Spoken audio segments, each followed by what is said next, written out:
Welcome. In this video I will show you how to convert units recorded by your Helio Ring in your zip application.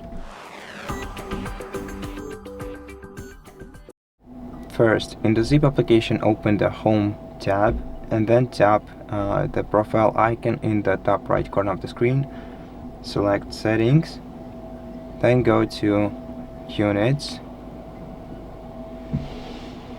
and then select the units of your preferences. So in the first two sections, distance and weight, we can choose between metric and imperial units, and also for weight we can use chains and stones.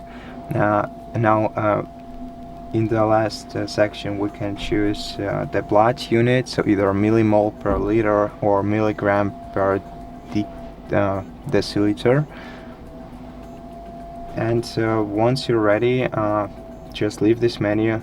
If the changes don't apply immediately, simply restart the application. And so that's it. Thank you for watching this video. If you liked it, please consider subscribing to our channel, leave us a like in the comment below, and I'll see you in the next one.